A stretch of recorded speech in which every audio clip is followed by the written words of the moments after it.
เจ้าสบายดีแฟนรายการก็คือ FC ทุกท่านวันนี้สลาเกี่ยมมาบันทึกรายการความรู้กูกฎหมายนะแต่ว่า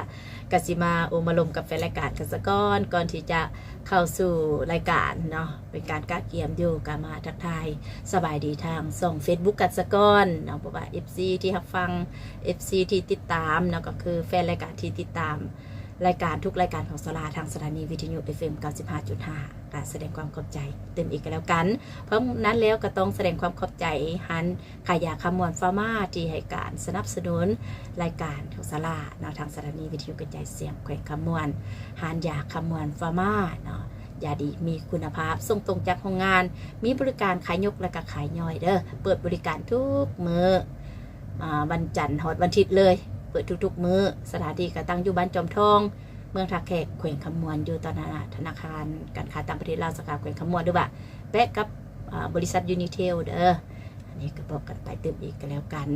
สนใจก็สามารถติดต่อประพันธ์ใดเนาะซึ่งมาเบอร์โทรสลากขึ้นไว้ให้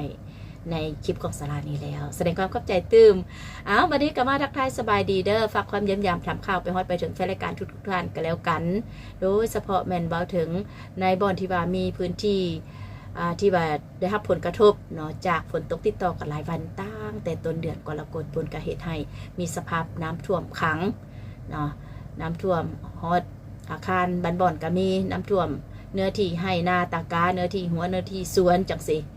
ในเทศบาลเมืองท่าแขกเฮากันแม่นแถวบ้านเล่าโพคำแถวบ้านปักสิมังจังสิเดเนื่องจากว่าน้ำนั้นไหลบ่ทันเนาะน้ำห้วยสิมังที่ว่าระบายลงไปสู่น้ำคลองนั้นแม่นระบายบ่ทันก็เกิดมีน้ำท่วมขังนะจังได๋ก็ฝากความเป็นห่วงเป็นใยไปฮอดไปถึงเด้อสำหรับบ่อนที่ว่าบกแห้งลงแล้วก็ต้องมีความระมัดระวังอีกนะโดยเฉพาะกับแม่นพญาตที่มากับน้ำกับนายนี่แหละเป็นต้นแม่นน้ำคันกัดตีนบ่อจังสิหรือว่าพญาธิหิวาทอกท้องตลอดถึงพญาธิไข้เลือดออกพญาธิไข้ยุงลายยุงเป็นพาหนะนำเชื้อพญาธิมาสู่คนเฮาอันนี้แม่นให้เอาใจใส่เด้อแล้วก็ฝากความเป็นห่วงเป็นใยไปฮอดไฟถึงแฟนรายการทุกท่านก็คือ FC ที่ติดตามทางช่อง Facebook ศิวิไลกิ่งแก้วก็คือเพจดีเจซาร่าเนาะแล้วก็ช่อง YouTube ของดีเจซาร่าอันนี้ก็ฝากแสดงความเป็นห่วงเป็นใยกันไปเติมอีกกันแล้วกัน